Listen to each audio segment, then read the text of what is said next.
Hello दोस्तों, हमारी आज की मूवी का नाम है सर्वाइवल आइलैंड। कहानी की शुरुआत में हम एक लड़की को सुनसान आइलैंड पर देखते हैं जहां वो कैसे पहुंची। इसके लिए हमें कहानी के फ्लैशबैक में जाना होगा।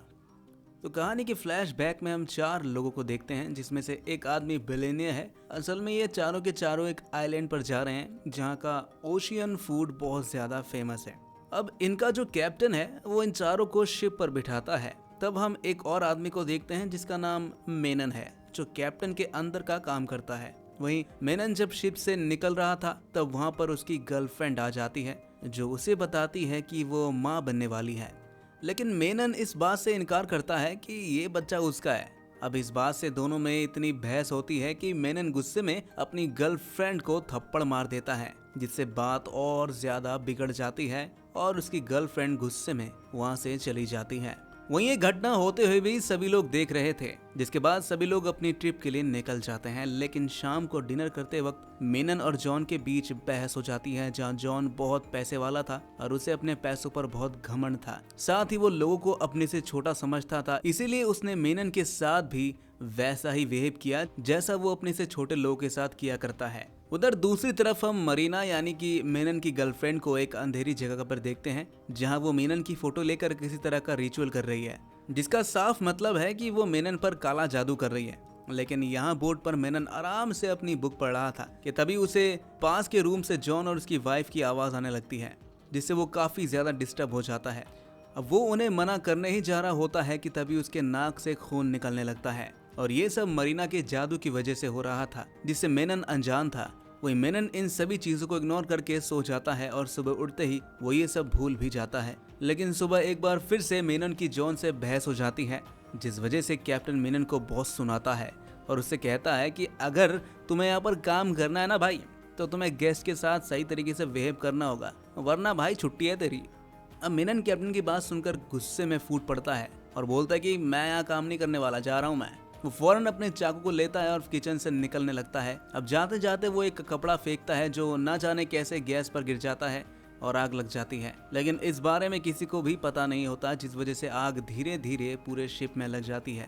वहीं सबसे पहले इस आग को जेनी देखती है, जो सबको अलर्ट करती है, जिसके बाद सभी लोग लाइफ बोट पर बैठकर वहां से निकल जाते हैं। लेकिन रास्ते में बहुत भयानक तूफान आ जाता है, जिससे सभी लोग अलग अलग हो जाते हैं।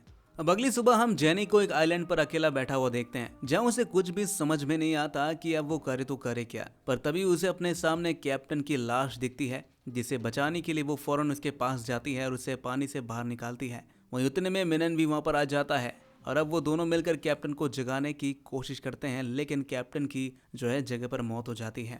वहीं अब दोनों मिलकर अपने लिए एक लकड़ी का घर बनाते हैं और फिर समुद्र में जाकर अपने लिए मछली पकड़ कर लाते हैं, जिसे दोनों मिलकर खाते हैं। अब दोनों में काफी अच्छी दोस्ती हो जाती है, जहाँ वो मिलकर काफी अच्छा टाइम स्पेंड करते हैं। अब ऐसे काफी दिन बीत जाते हैं और एक दिन मेनन जेनी को स्विम के साथ साथ मछली पकड़ना भी सिखाता है। लेकिन जेनी इसके लिए मना करती है क्योंकि उसे पानी की गहराइयों से डर लगता है। इसलिए मेनन अकेले ही मछली पकड़ने के लिए चला जाता है और वो जेनी के लिए मछलियां लेकर आता है।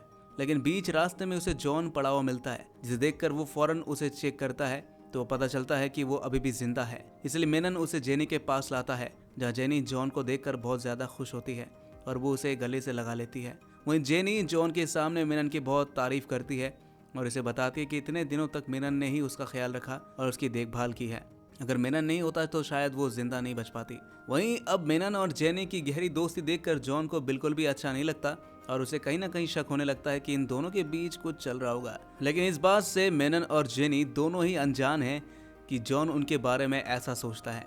वहीं जब वो दोनों वापस आते हैं तो देखते हैं कि जॉन ने आग जलाई है, जिस देखकर काफी ज्यादा वो दोनों हैरान हो जाते हैं, क्योंकि उन्हें आग जलाने में बहुत ही दिक्कतें हो रही थी। तभी जॉन उन्हें बताता है कि उसके पास लाइटर है, जिसकी मदद से उसने आग जला दिया है।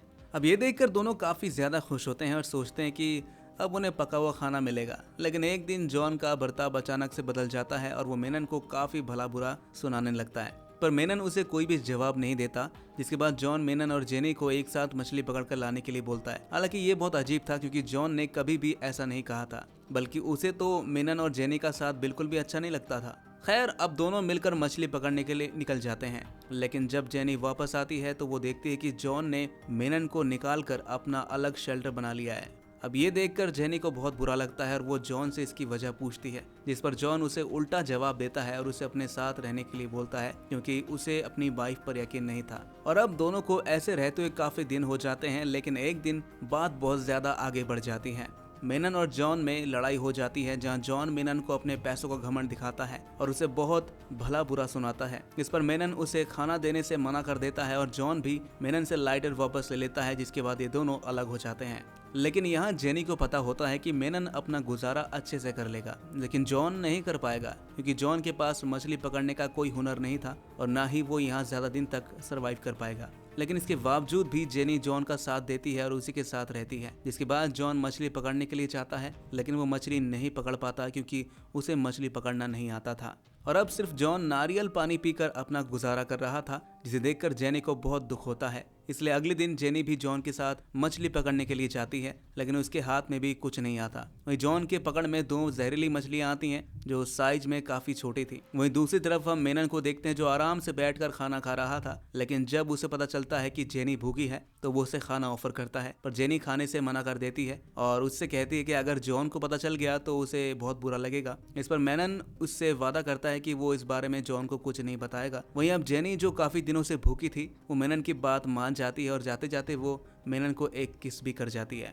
इधर जॉन अपनी जहरीली मछलियों को खाने की तैयारी कर रहा होता है, लेकिन ना जाने कैसे उसे पता चल जाता है कि जेनी ने खाना खा लिया है, इसलिए वो उसके ऊपर बहुत गुस्सा करने लगता है। पर जेनी उसे जैसे तैसे शांत करा देती है और फिर अगले दिन दोनों दोबारा मछली पकड़ने के लिए जाते हैं, लेकिन इस बार भी उनके हाथ कुछ नहीं आता, जिससे दोनों काफी ज्यादा परेशान हो जाते हैं। और जब वो वापस आ रहे होते हैं तो जॉन देखता है कि मेनन उसकी आग चुरा रहा है, इसलिए वो मेनन के पास जाता है और उसकी आग पर मिट्टी डाल देता है, जिसके बाद दोनों में लड़ाई शुरू हो जाती है और दोनों एक दूसरे को बहुत मारते हैं। लेकिन जेनी एक बार फिर से वहां पर आकर उन दोनों को छुड़ाती है और लड़ाई शांत कराती है।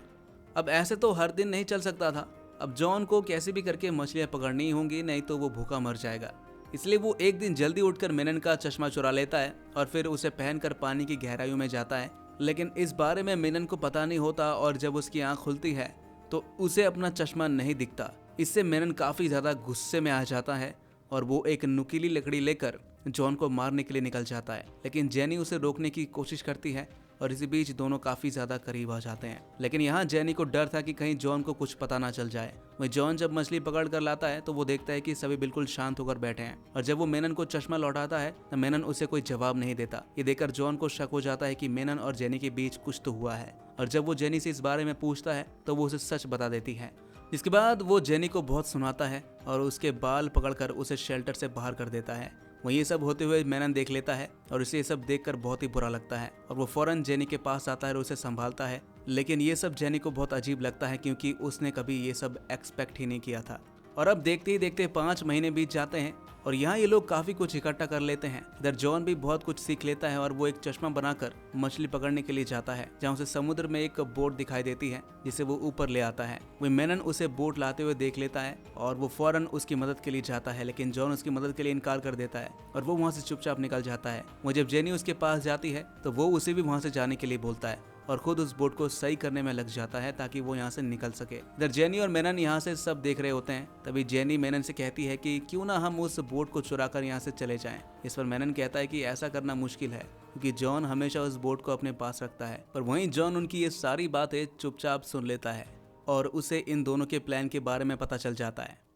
अब अगले दिन जॉन देखता है कि मेनन ने एक बहुत बड़ी मछली पकड़ी है, तो वो भी मछली पकड़ने के लिए चला जाता है और इसी का फायदा उठाकर जेनी और मेनन उस बोट को लेकर वहां से निकल जाते हैं। वहीं जॉन उन दोनों को भागते हुए देख लेता है तो वो भी उनके पीछे पीछे भागता है, लेकिन थोड़ी देर बाद जॉन रिलैक्स हो जाता है और बैठकर नारियल पानी पीने लगता है। असल में जॉन ने अपनी बोट पर पूरा काम किया ही नहीं था और उसे पता था कि ये बोट जल्दी डूब जाएगी, इसलिए वो रिलैक्स होकर बैठ गया। वहीं उसे ऐसे रिलैक्स बैठे देखकर जेनी को शक हो जाता है कि कहीं जरूर उसने कुछ किया है और तभी अचानक से उनकी बोट में पानी भरने लगता है और बोट धीरे धीरे पानी में डूब जाती है। वो दोनों जैसे तैसे पानी के किनारे आ जाते हैं और उनके आते ही जॉन एक लकड़ी लेकर मेनन के पीछे भागता है।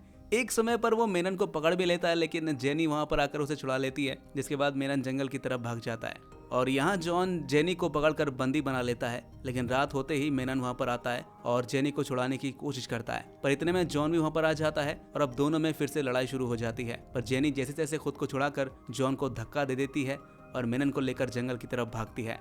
अगले दिन मेनन की तबीयत बहुत ज्यादा खराब हो जाती है, जिससे उसे चलने में काफी परेशानी होने लगती है। असल में ये सब उसकी गर्लफ्रेंड का ही किया धरा था, क्योंकि वो मेनन को बर्बाद करना चाहती थी। इधर जॉन पूरी तैयारी के साथ उन दोनों को ढूंढने में लग जाता है और ढूंढते ढूंढते वो जंगल में चला जाता है, जहाँ उसे ये दोनों मिल जाते हैं। लेकिन यहाँ जेनी जॉन से रिक्वेस्ट करती है कि वो मेनन पर हमला न करे, क्योंकि मेनन लड़ने की हालत में नहीं है और उसे तेज बुखार है। पर यहाँ जॉन उसकी बात सुनता नहीं और वो उसी को मारने लगता है, जिसे देखकर मेनन को बहुत गुस्सा आता है और वो उस पर हमला करने की कोशिश करता है। लेकिन इतने में मेनन का बैलेंस बिगड़ जाता है और वो जॉन के भाले के ऊपर गिर जाता है, जिससे उसकी जगह पर ही मौत हो जाती है।